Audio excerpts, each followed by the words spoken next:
Hello good morning everybody. आज की इस वीडियो में मैं बात करूंगा क्लास 11th के एक्सरसाइज 1.1 के सारे एग्जाम्पल्स को बात करूंगा, ठीक है, जो सेट से लिया गया है। तो आइए फर्स्ट एग्जाम्पल 1 है कि right the solution of the equation x square x minus 2 और उसको दिखाना है रोस्टर फॉर्म में। किस में दिखाना है? रोस्टर फॉर्म में। तो आइए बात करते हैं, सॉल्यूशन इसका करते हैं। तो रोस्टर फॉर्म में कौन कौन सा एलिमेंट आएंगे उसके बारे में देखिए। X square plus x minus 2 is equal to 0। तो पहले तो इसको हम फैक्टराइज कर देंगे, पता चल जाएगा कौन कौन सा एलिमेंट है। तो हम एक्स स्क्वायर इसको एक्स को किस टाइप से तोड़ेंगे, तो हम तो ऐसे चाहे 2x माइनस एक्स माइनस के 2, यहाँ से x कॉमन लेंगे तो बचेगा x प्लस के 2 और यहाँ से -1 कॉमन लीजिएगा तो बचेगा x का प्लस 2। तो x प्लस 2 और x माइनस का 1 इज इक्वल टू, या ऐसे भी बोल देंगे x plus 2 is equal to 0। तो x का वैल्यू कितना हो माइनस का 2 और x minus 1 is equal to 0। तो x का वैल्यू हुआ प्लस का 1। तो आपका कौन कौन सा एलिमेंट आ रहा है? x माइनस 2 और x इज इक्वल टू 1। तो इसको किसी भी सेट से डिनोट कर दीजिए। मान लेते हैं मेरे पास ये सेट है और इसको बोल रहा है कि रोस्टर फॉर्म में लिखे। तो क्या है आपके पास एलिमेंट? -2 और प्लस का 1, यही आपका रोस्टर फॉर्म है। एग्जाम्पल नंबर 1 है, ठीक है, समझ गए होंगे। आइए बात करते हैं एग्जाम्पल नंबर 2 का। आइए बात करते हैं एग्जाम्पल नंबर 2। एग्जाम्पल नंबर 2 है, एक्स आपका कोई प्रॉपर्टी है और एक्स क्या कर रहा है कि पॉजिटिव इंटीजर। एक्स आपका क्या है? एक पॉजिटिव इंटीजर है जिसका स्क्वायर करने के बाद स्क्वायर जो है वह 40 से कम आना चाहिए। इसको रोस्टर फॉर्म में दिखाना है, रोस्टर फॉर्म में दिखाना है। तो आप ज़रा सोचिए एक्स का क्या वैल्यू रखे कि उसका स्क्वायर 40 से कम आना चाहिए।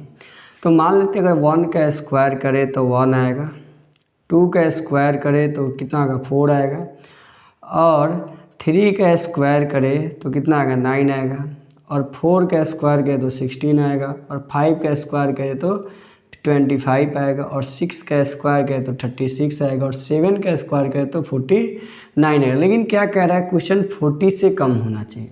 किससे कम होना चाहिए? 40 से कम होना चाहिए।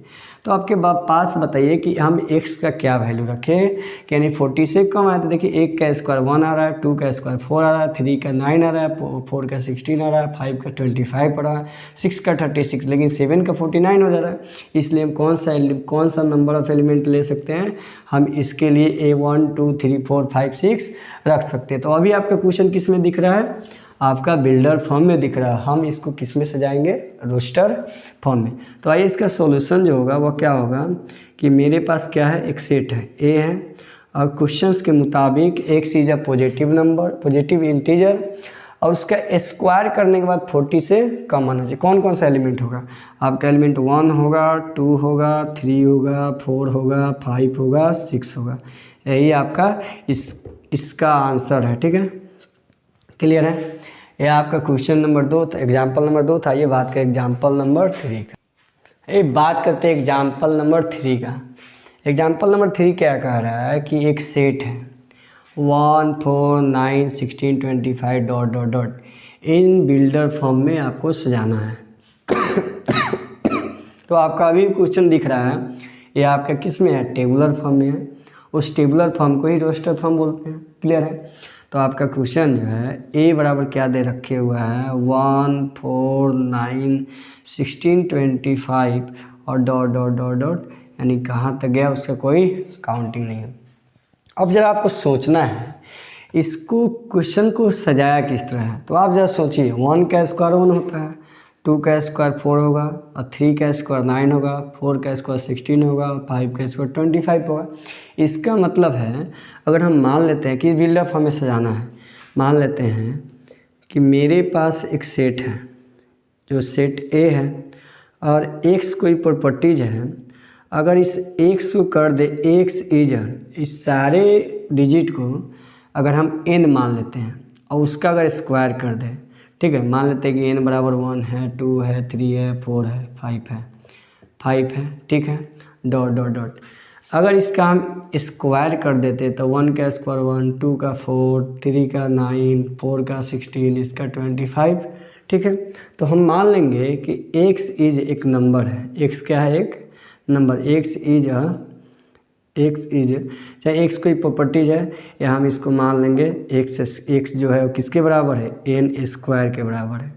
ठीक है, एन इसको मान लिया और इस एन को हम डिनोट कर दे रहे हैं किसने, नेचुरल नंबर, क्योंकि ये कौन सा नंबर है, नेचुरल नंबर है। होल नंबर लगाएंगे तो जीरो से उठाना होगा, लेकिन यह किससे डिनोट किया हुआ है, नेचुरल नंबर से डिनोट किया हुआ है।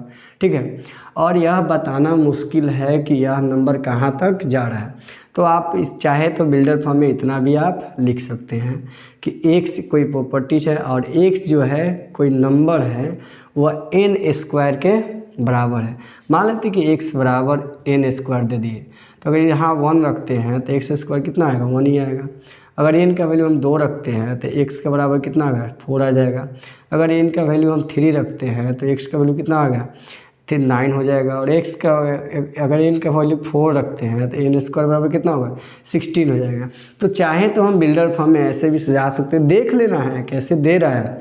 तो मानते यह एक प्रॉपर्टीज है और यह प्रॉपर्टीज कोई एन के बराबर एन मान लिए और एन जो है स्क्वायर के बराबर है और यह नंबर देख पा रहे हैं कि 1 से स्टार्ट होता है। ऑब्वियस सी बात है कि वह नेचुरल नंबर से बिलोंग्स करेगा। यही आपका एग्जाम्पल नंबर 3 का सॉल्यूशन था। ये बात करते हैं एग्जाम्पल नंबर 4 की। ये बात करते हैं एग्जाम्पल नंबर 4। एग्जाम्पल नंबर 4 क्या है, राइट द सेट। कोई मेरे पास एक सेट है जो अभी कौन सा फॉर्म में है, टेबुलर फॉर्म में है। अब इसको देखकर बताना है कि बिल्डर फॉर्म में कैसे सजाया जाए। तो आप ज़रा सोचिए, 1/2, 2/3, 3/4, 4/5, 5/6, 6/7। यहाँ देख पा रहे हैं, अगर सारे डिजिट को अगर नंबर मान लेते हैं तो आप देखिए 1/2, अगर ऊपर को n मानते हैं तो अगर n+1 करें तो 2 होगा। अगर ऊपर n माने फिर प्लस करें, n+1 करें तो 3 हो जाएगा। अगर n मान के फिर प्लस करते हैं 4 होगा। इसका मतलब है अगर हम मान लें कि n बराबर n/n+1, ठीक है, x मेरा प्रॉपर्टीज है और x बराबर अगर कर दे n/n+1, अगर n का वैल्यू मेरा 1 होता है तो इसका वैल्यू क्या होगा, 1/2। अगर n का वैल्यू अगर 2 होता है तो इसका वैल्यू क्या होगा, यानी 2/3। अगर n का वैल्यू 3 होता है तो इसका वैल्यू क्या, 3/4। अगर n का वैल्यू 4 होता है तो क्या होगा, 4/5। अगर n का वैल्यू 5 होता है तो 5/6। अगर n का वैल्यू 6 होता है तो 6/7। इसका मतलब है इस क्वेश्चंस को उसी तरह सजाया गया है कि ऊपर के कंपेयर में एक नीचे बढ़ा दिया गया है। ऊपर के कंपेयर में एक नीचे, यानी नोमिनेटर के कंपेयर में डिनोमिनेटर को एक बढ़ा दिया गया है। तो हम चाहे तो बिल्डर फॉर्म में इस क्वेश्चन को ऐसे लिख सकते हैं। मान लेते हैं कि मेरा एक प्रॉपर्टी, जैसे देखिए ये सॉल्यूशन, बस यानी इस क्वेश्चन में देखना है क्वेश्चन को अरेंज कैसे किया हुआ है। तो हम चाहे तो मेरा एक सेट है, एक्स है, ठीक है, एक्स कोई प्रॉपर्टीज है, एक्स को कह सकते हैं कि यह एक्स जो है एक्स बराबर, चाहे तो हम क्या लिख सकते हैं, n/n+1 कर सकते हैं। और ज़रा सोचिए यह नंबर जो है, अगर नंबर मान लिए तो नंबर किससे बिलोंग्स कर रहा है, नेचुरल नंबर से। तो हम बोल देंगे कि n जो है belongs to natural number where, और यह जो है नंबर कहाँ तक है, ऐसे तो ही ना बोल सकते कहाँ तक, यह हमें एक लिमिट दिया हुआ है भाई।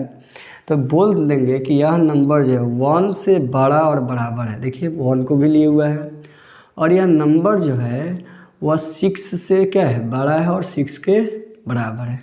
ऐसे हम इस क्वेश्चन को सजा सकते हैं। क्लियर है, यानी देख कर बताना है कि क्वेश्चंस को अरेंज कैसे किया गया है। आई होप यह आपको इस वीडियो एग्जाम्पल नंबर 4 है। आइए इसके बाद हम बात करते हैं एग्जाम्पल नंबर 5 की। आइए बात करते हैं एग्जाम्पल नंबर 5 का।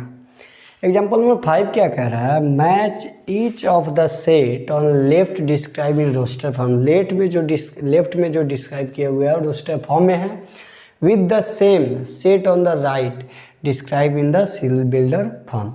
इस साइड आपका बिल्डर फॉर्म है और इस साइड आपका रोस्टर फॉर्म है। आपको मैच करना है। या देखिए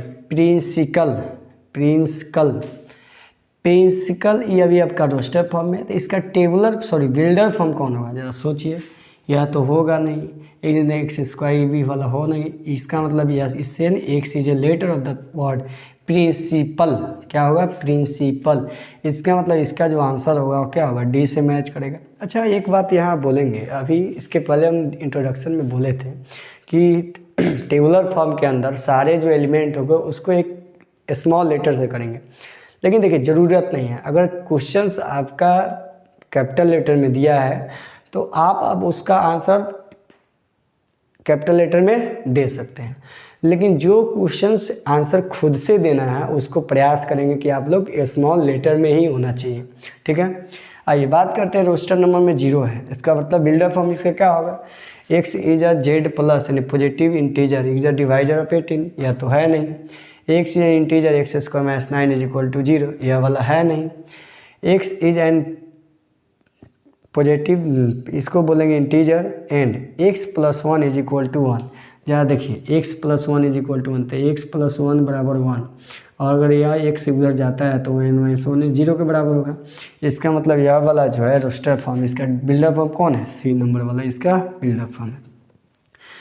अब रोस्टर फॉर्म में है 1 2 3 4 5 6 9, इसका इधर क्वेश्चन है x is a positive integer in divisor of 18। सोच लीजिए 18 जो है 1 से डिवाइजर है, 2 से भी डिवाइजर है, 3 से भी डिवाइजर है, 4 से तो नहीं है, 4 से तो नहीं है, 5 से भी नहीं है, 6 से भी नहीं है। चलिए इस क्वेश्चन को हम देखते हैं, शायद गलती हो गया है। यह आपका रोस्टर फॉर्म में 1 2 3 6 9 ही होगा। एग्जाम्पल नंबर आप लोग एनसीईआरटी के एग्जाम्पल नंबर से मैच कर लेंगे, 1 2 3 6 9, यह इससे डिवाइड है, इसका मतलब इसका बिल्डर फॉर्म कौन होगा, ए होगा। और इसका जरा देखिए 3 और -3, किसका आंसर आएगा, देखिए x is an integer x square minus 9, तो x square minus 9 is equal to 0, तो x का वैल्यू क्या होगा, प्लस माइनस का 3 होगा। इसको जब माइनस उधर रूट अंडर प्लस माइनस का 3, इसका मतलब इसका बिल्डर फॉर्म क्या होगा, बी नंबर वाला आपका यही बिल्डर फॉर्म होगा। तो ऐसे करके आपका एक्सरसाइज 1.1 के सारे एग्जाम्पल्स को मैंने क्लियर कर दिया, और इसके बाद वाले वीडियो में हम जो वीडियो बनाएंगे वो एक्सरसाइज 1.1 पे होगा, ठीक है। Okay, thank you.